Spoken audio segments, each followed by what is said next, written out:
One sentence from my boss erased 10 years of hard work in less than 60 seconds. 10 years. Late nights. Missed holidays. Weekend deadlines. Every promotion I earned came from showing up when everyone else had already gone home. I believed loyalty mattered. That morning, I walked into the company's quarterly meeting expecting another normal presentation. Instead, it became the worst day of my career.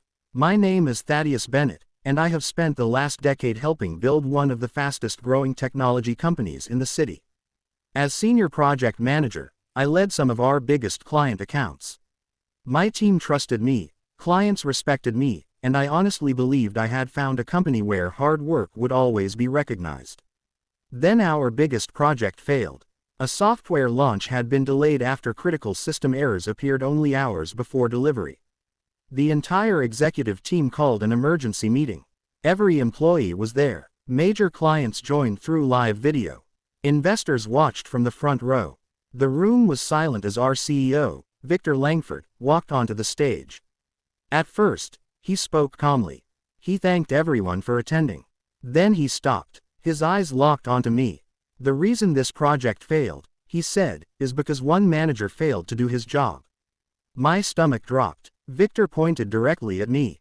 That manager is Thaddeus Bennett. The room exploded with whispers. Some people looked shocked. Others quickly lowered their eyes. A few actually laughed, believing the accusation without hesitation. I couldn't believe what I was hearing. Because the failed decision hadn't been mine. Only 3 days earlier, I had warned Victor that releasing the software on schedule would be risky. I had recommended postponing the launch until the security issues were fixed. Victor ignored every warning. Now he was pretending none of those conversations had ever happened. Without giving me a chance to speak, he continued. Effective immediately, Thaddeus is removed as senior project manager. The words echoed through the conference room. Just like that, my position was gone. Years of dedication disappeared in front of hundreds of people. I wanted to defend myself. I wanted to tell everyone the truth. But looking around the room, I realized something painful. Nobody wanted an explanation. They already believed the story Victor had given them. The meeting ended. Employees quietly gathered their laptops and walked out. Clients disconnected one by one. As I stood frozen beside my chair, trying to understand what had just happened, I looked toward the stage. Victor thought everyone had already left. He opened his laptop, clicked into the project files, and calmly deleted an email. An email I clearly remembered sending. The email that warned him this disaster would happen. At that moment, I realized something terrifying. This wasn't a mistake. Someone had planned for me to take the fall. By the end of the day, I wasn't just unemployed. I had become the company's favorite story. The deleted email kept replaying in my mind. I knew what I had seen. Victor hadn't simply erased a message, he erased proof that I had warned him the project was headed for disaster. But how could I prove it? Before I could even think of an answer, the rumors spread faster than the truth ever could. Employees gathered in small groups whenever I walked past. Conversations stopped the moment I entered the room. People who had laughed with me over coffee every morning suddenly acted as if they didn't know my name. One coworker quietly picked up his lunch tray and moved to another table. Another looked down at the floor to avoid making eye contact. It felt like I had become invisible and exposed at the same time. I opened my phone and sent messages to the people I trusted most inside the company. No replies. I called one of my closest friends from the office. Straight to voicemail. Another message. Nothing. The silence was louder than any accusation. The next morning, Human Resources asked me to attend an official meeting. For one brief moment, I believed they wanted to hear my side of the story. I couldn't have been more wrong. Instead of investigating why the project had failed, they questioned me about my leadership, my decisions, and whether I had intentionally ignored company procedures. Every question assumed I was guilty. Not once did anyone ask what Victor had approved.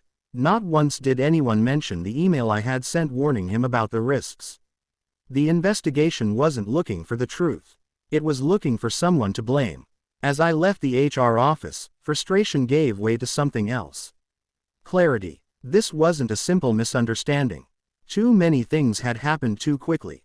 The public humiliation, the deleted email, the rumors, the investigation. It all felt coordinated. Someone had carefully arranged every piece before I ever walked into that meeting. That evening, as I packed the last few personal items from my office, I heard footsteps behind me. I turned around. It was Olivia, one of the company's senior analysts and someone I had worked with for years. She looked around to make sure nobody else was nearby. Then she lowered her voice. "Thaddeus," she whispered, "I've been watching everything that's happened." She hesitated for a moment before adding words that sent a chill through me. "You're looking in the wrong direction." Before I could ask what she meant, she walked away, leaving me with one question that refused to leave my mind. If Victor wasn't the only person behind this, who else wanted my career destroyed? The entire office expected me to fight. They expected me to argue with human resources. They expected me to storm into Victor Langford's office demanding justice. Instead, I walked in carrying a single envelope. By the time the sun set that evening, everyone in the building was whispering about one thing. I had resigned. After Olivia's warning, I barely slept that night. Her words echoed through my mind. "You're looking in the wrong direction." That sentence changed everything. It told me one important truth. There was a bigger game being played. And if I reacted with anger, I would only become another piece on someone else's board. The next morning, I arrived at the office wearing the same navy blue suit I had worn for years. People stared as I walked through the lobby. Some looked away, others pretended to be busy. Nobody spoke. I stepped into HR carrying my resignation letter. The manager looked surprised. "Are you sure about this?" she asked. I smiled politely. "I've made my decision." Within minutes, word spread through every department. Employees stopped working. They expected shouting. They expected security. Instead, they watched me calmly shake hands with people who had already judged me. I thanked the reception staff. I thanked the maintenance team. I even thanked the security guard who had opened the front door for me every morning for almost a decade. None of them knew what to say. When Victor heard I had resigned, he immediately called me into his office. He leaned back in his expensive leather chair with a satisfied smile. "I didn't think you'd leave this easily," he said. I looked at him quietly. "This company gave me opportunities I'll always appreciate." Victor frowned. "You aren't even going to defend yourself." I simply replied, "The truth doesn't disappear because people ignore it." For the first time since the scandal began, Victor looked uncomfortable. I turned around and walked out before he could answer. That confused him more than any argument ever could. Back at my office, I packed the few personal things I had left. Family photographs, a coffee mug, a framed employee award. As I emptied the bottom drawer of my desk, something slid forward and landed on the floor. It was an old black notebook. I picked it up, wondering how I had forgotten it. The cover was worn from years of use. Inside were handwritten project notes, meeting dates, approval signatures, technical decisions, everything. Every important discussion from the failed project had been carefully recorded. I turned another page, then another. My heart started beating faster. Because those notes didn't just document the project. They documented exactly who had approved every decision, including Victor Langford. At that moment, I realized I wasn't walking away empty-handed. I was carrying the first real evidence that could expose everything. The day I walked away from that company, everyone assumed my career was over. They expected me to spend months sending out resumes, begging for interviews, and trying to convince another executive to give me a second chance. I never sent a single application. Instead, I made one phone call. The person who answered was Evander Fletcher, a software architect I had known for years. We had worked together on several projects before our careers took different paths. He had watched everything unfold from a distance and never once believed the story the company told about me. We met the next morning in a quiet cafe. There were no dramatic speeches, no promises of overnight success. Just two friends looking at a notebook full of ideas and asking one simple question. What if we built the kind of company we always wanted to work for? That question became our new beginning. A month later, we rented the smallest office we could afford. The walls needed fresh paint. The furniture came from secondhand stores. Our conference room was barely large enough for 4 chairs. When it rained, water dripped through one corner of the ceiling. It wasn't impressive, but it was ours. We called our business a technology consulting company, even though, at first, it was really just the two of us working long hours surrounded by whiteboards, laptops, and empty coffee cups. The larger consulting firms rejected difficult projects because they weren't profitable enough. We accepted them. If a struggling business needed help fixing broken software, we showed up.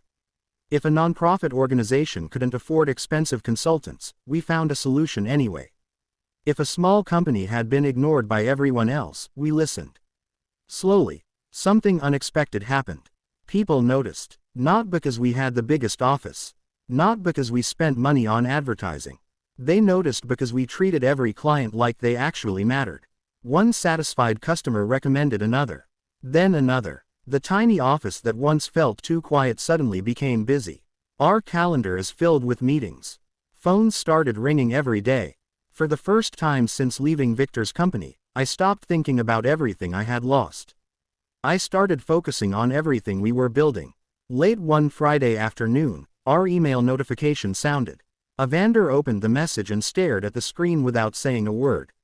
"What is it?" I asked. He slowly turned his laptop toward me. A company was asking us to handle one of its biggest technology projects. At first, I only saw the client's name. Then I recognized it. I had worked with them years earlier. They weren't just any client. They had been one of Victor Langford's most valuable customers. And now, they wanted to hire us instead. The company that everyone expected to fail became the one nobody could stop talking about. 6 months after opening our tiny office, we stopped worrying about whether the phone would ring. Instead, we wondered how we were going to answer every call. That first client changed everything. They didn't just hire us. They trusted us. We completed their project ahead of schedule, solved problems that other consultants had ignored, and stayed long after the contract ended to make sure everything worked perfectly. When we finished, their CEO smiled and said something I never forgot. "I've never worked with people who cared this much." A week later, they recommended us to another company. Then another. Then another. Our business didn't grow because we had the biggest marketing budget. It grew because satisfied clients became our loudest advertisement. Every successful project brought another opportunity. Every honest conversation built another relationship. Soon, the tiny office that had once echoed with silence became too small. Whiteboards filled every wall. New employees joined our team. Meeting rooms stayed occupied from morning until evening. For the first time in my career, I wasn't chasing promotions.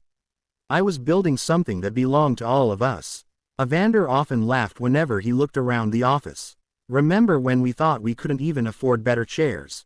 Now we were discussing office expansions, hiring plans, new technology, bigger clients. Life had changed faster than either of us expected. Then something happened that neither of us saw coming. Our company received an Industry Innovation Award. Standing on that stage, holding the trophy, I remembered the conference room where Victor had humiliated me.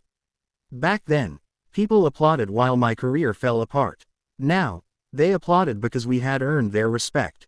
The difference wasn't the award. The difference was that this success belonged to nobody except the people who had built it honestly. News about our company spread across the business community. Articles praised our leadership. Podcasts invited us for interviews. Business magazines listed us among the fastest growing consulting firms in the region. Success had become impossible to ignore. One Monday morning, my assistant walked into my office holding a printed letter. "You'll want to read this." The envelope carried the logo of one of the world's largest multinational technology corporations. Inside was a formal invitation requesting a private meeting. They wanted to discuss a long-term partnership. For a moment, I simply stared at the page. This was the opportunity every consulting company dreamed about. Then I noticed one sentence near the bottom. The executive requesting the meeting had previously worked with someone I knew very well. Someone connected to Victor Langford. And suddenly, this wasn't just another. The empire Victor Langford thought would last forever didn't collapse in a single day. It cracked one contract at a time. The first warning arrived on a Monday morning. A longtime client canceled a renewal worth millions. Victor stormed into the boardroom, slammed the contract onto the table, and demanded answers. Who let this happen? Nobody spoke. Not because they didn't know. Because they had learned that telling Victor the truth only made him angry. By the end of the week, Another client walked away. Then another. The pattern was impossible to ignore. Companies that had once praised Victor's leadership were now complaining about missed deadlines, broken promises, and poor communication. The confidence that had taken years to build was disappearing faster than anyone expected. Victor refused to accept responsibility. Instead, he blamed everyone around him. He blamed the sales team for not closing deals. He blamed project managers for poor execution.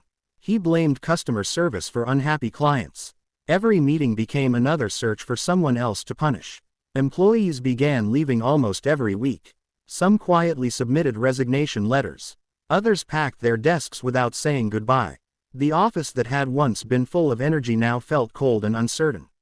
Even the investors noticed. During one tense board meeting, a director leaned forward and asked a simple question. "What exactly is your recovery plan?" Victor answered with confidence. "We'll replace the clients we've lost." But replacing trust wasn't as easy as replacing contracts. Every failed promise created another bad review. Every unhappy customer warned another company to stay away. The pressure kept growing. Late one evening, Victor sat alone in his office reviewing another disappointing financial report. His phone rang. It was the head of business development. "We've just lost another major contract." Victor closed his eyes. "To who?" There was a long silence. When the answer finally came, it hit harder than any financial loss. The client awarded the project to Bennett Consulting. Victor froze. "No." The executive continued. "And they're not the only one."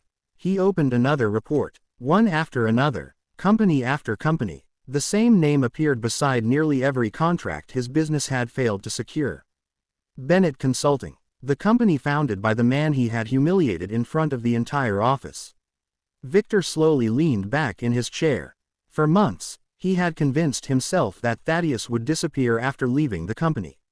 Instead, Thaddeus had become his biggest competitor without saying a single word. Victor stared at the list of lost contracts, unable to believe what he was seeing. Then he whispered something he never imagined he would have to admit. "I created my own competition." And somewhere across the city, completely unaware of Victor's growing panic, Thaddeus was preparing for the biggest opportunity of his career. The man who laughed when I lost everything was about to become the last person I expected to see in the same room. Neither of us knew it yet. But one invitation was about to change both our futures. A week after the multinational corporation contacted us, another envelope arrived at my office. This one carried the logo of the National Leadership and Innovation Conference, one of the country's largest business events. Every year, CEOs, investors, entrepreneurs, and industry leaders gathered there to discuss the future of business and technology. I opened the letter slowly. "Mr. Thaddeus Bennett, we are honored to invite you to deliver this year's keynote address." For a moment, I simply stared at the page. A few years earlier, I had walked out of another office carrying a cardboard box. Now, people wanted to hear my story. Evander looked over my shoulder and smiled. "I think you should say yes." I smiled back. "I already have." The weeks leading up to the conference passed quickly. Between client meetings and preparing my presentation, I barely had time to think about anything else. I wasn't interested in talking about revenge. I wanted to speak about leadership, about trust, about building companies that people believed in long before they believed in profits. Across the city, Victor Langford was facing a very different reality. His company's financial reports continued getting worse. Investors demanded answers. Board members questioned his decisions. The partnership he desperately needed had become his final chance to stabilize the business. When he received an invitation to the same conference, he accepted immediately. He believed the event would give him access to influential executives who might invest in his company. As far as Victor knew, it was simply another networking opportunity. He had no idea who the keynote speaker would be. Conference day finally arrived. The convention center buzzed with activity. Luxury cars lined the entrance. Business leaders greeted one another. Television cameras interviewed entrepreneurs. Inside the massive auditorium, hundreds of guests found their seats beneath bright stage lights. Behind the curtain, I adjusted my navy blue suit and reviewed my opening remarks one final time. A conference organizer approached me with a smile. "They're ready for you." At that exact moment, Victor stepped through the auditorium entrance carrying his conference badge. He glanced toward the stage without paying much attention. Then the announcer's voice echoed through the room. "Ladies and gentlemen, please welcome our keynote speaker, founder and CEO of Bennett Consulting." The spotlight illuminated the stage. I walked confidently toward the podium. Victor looked up. The color drained from his face. Because standing beneath the brightest lights in the room was the man he had once laughed out of his company. The employee they laughed at had become the man the entire room stood to applaud. Victor couldn't believe what he was seeing. The spotlight remained fixed on me as I stepped behind the podium. For a few seconds, the auditorium became completely silent. Then the applause started. It wasn't polite applause. It was the kind of applause earned through years of hard work, quiet perseverance, and trust. As I looked across the audience, I saw hundreds of business leaders, entrepreneurs, investors, and innovators on their feet. I took a deep breath. "Thank you," I said with a smile. "It means more than you know." When the applause finally settled, something unexpected happened. Several well-known executives approached the stage before I had even started speaking. The CEO of a national manufacturing company shook my hand. "Your team saved one of our biggest projects," he said. A nonprofit director smiled warmly. "You treated our organization like we were your most important client." Another entrepreneur laughed. "I've never met anyone who keeps every promise they make." One after another, respected leaders shared stories of working with Bennett Consulting. None of them talked about profits first. They talked about honesty, integrity, reliability, the qualities money could never buy. From his seat near the back of the auditorium, Victor watched every moment. His expression changed with each person who stepped forward. The employee he had publicly humiliated wasn't simply successful. He was respected, and there was a difference. Success could attract attention. Respect had to be earned. I finally began my keynote speech. "I didn't come here to talk about business strategies," I said. "I came here to talk about what failure taught me." The audience leaned forward. There was a time when I believed losing everything meant my story was over. I paused. But sometimes losing the position you wanted gives you the chance to build the life you were meant to have. The room remained silent. I learned that your character becomes strongest when nobody is applauding. I never mentioned Victor's name. I never mentioned the company I had left behind. There was no anger in my voice. Only gratitude for the lessons life had taught me. When the speech ended, the audience rose to their feet once again. The applause lasted even longer than before. Victor lowered his head, not because someone had embarrassed him, but because he suddenly understood what he had thrown away. As the applause faded, journalists gathered near the front of the stage. One reporter raised her hand. "Mr. Bennett," she called, "the story of your career has inspired thousands today." She smiled before asking the one question Victor prayed I wouldn't answer. "Would you be willing to tell us about the company that underestimated you?" The biggest secret in the room wasn't hidden anymore. It was about to appear on a screen for everyone to see. The journalist's question hung in the air. "Would you tell us about the company that underestimated you?" I smiled politely. I've never believed success comes from embarrassing people. The audience nodded. I've moved forward. I hope they have too. Before I could continue, a voice came from the front row. "If he won't tell the story, I will." Every head turned. A distinguished man in his early 60s stood slowly. He was Richard Holloway, a former executive from Victor Langford's company. Many people in the audience recognized him immediately. Richard walked toward the stage holding a slim folder. "I retired 2 years ago," he began. "But I promised myself that if I ever had the chance to correct an injustice, I would." The auditorium became completely silent. He looked directly at me. Mr. Bennett deserved far better than what happened to him. Victor shifted uneasily in his seat. Richard handed a flash drive to the conference organizers. Moments later, the giant screens behind me came to life. An email appeared. Then another. Then another. Each message carried Victor Langford's name. The audience watched as internal emails revealed conversations that had never been meant for public eyes. One message caught everyone's attention. "Shift responsibility to Bennett before the board reviews the project failure." Another read, "If the board believes management failed, my position is at risk." A third message showed Victor approving decisions that he had publicly blamed on me months later. Gasps spread across the auditorium. Nobody spoke. They simply kept reading. Every document told the same story. The failed project had never been my responsibility. Victor had blamed me to protect himself from the board of directors.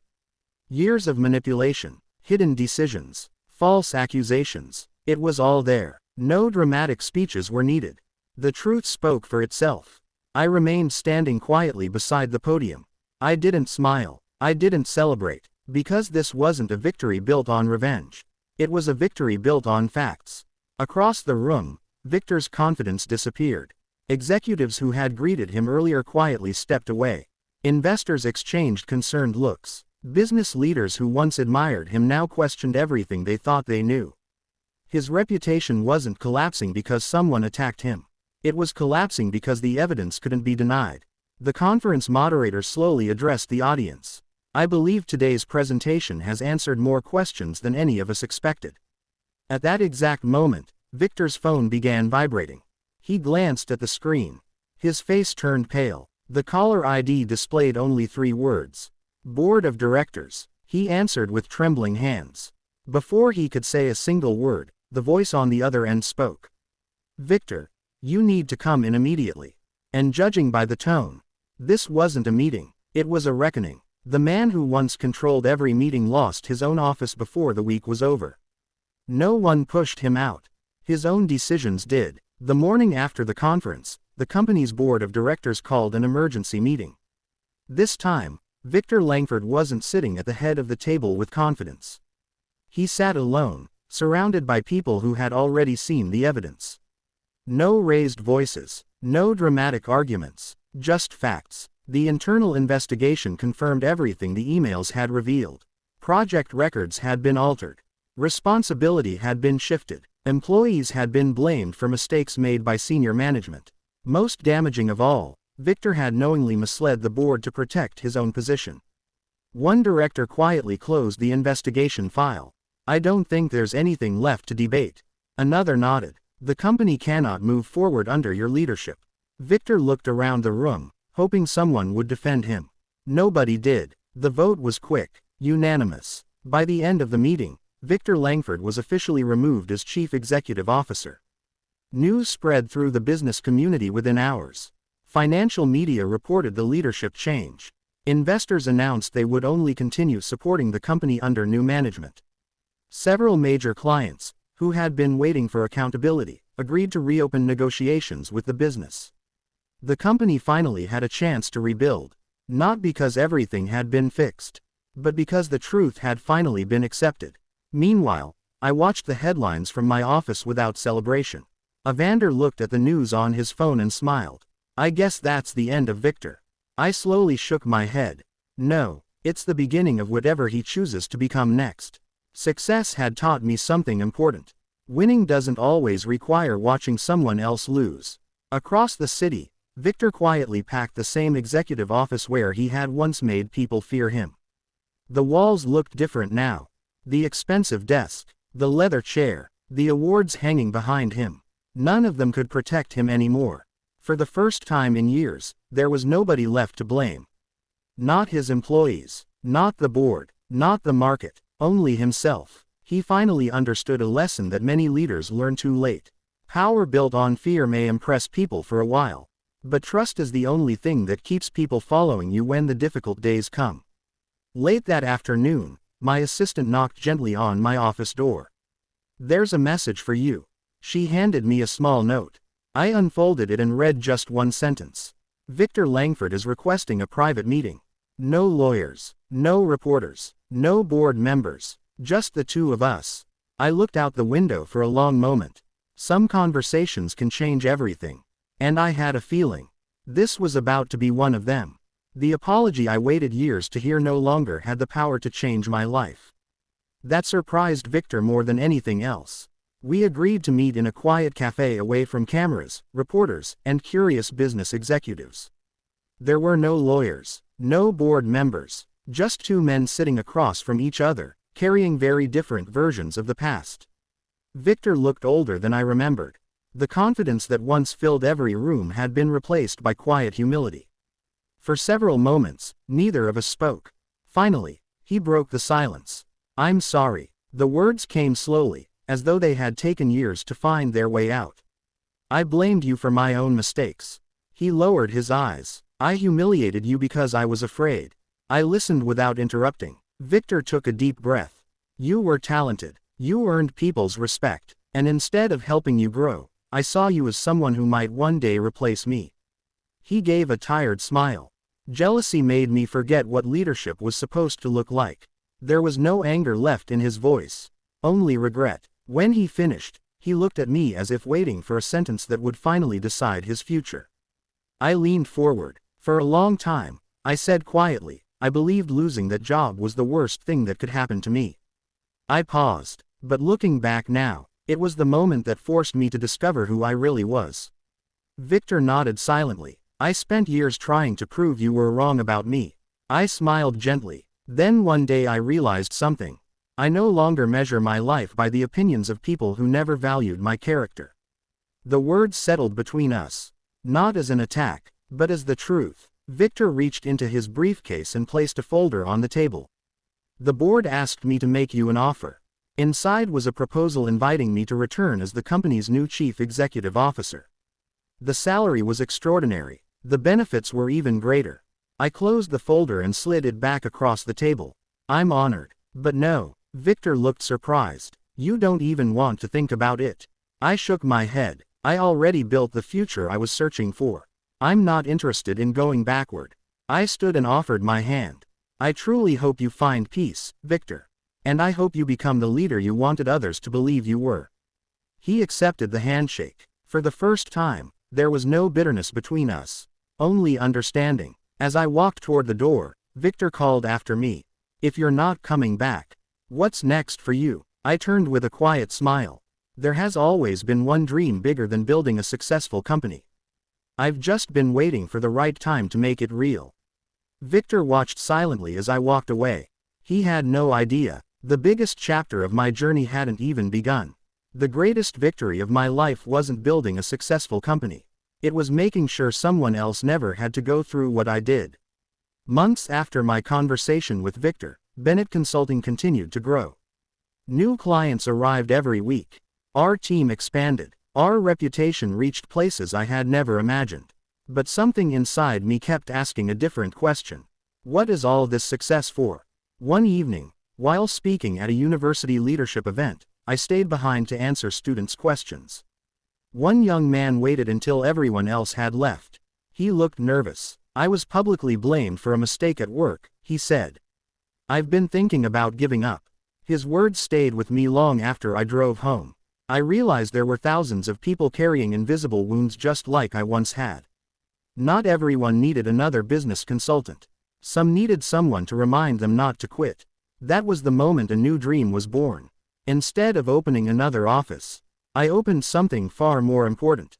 The Bennett Leadership Academy. It wasn't designed to create wealthy executives. It was built to develop trustworthy leaders. Young professionals, new managers, future entrepreneurs, people who wanted to succeed without sacrificing honesty. Every course focused on lessons that no textbook could teach. How to lead with integrity. How to recover after failure. How to earn respect instead of demanding it.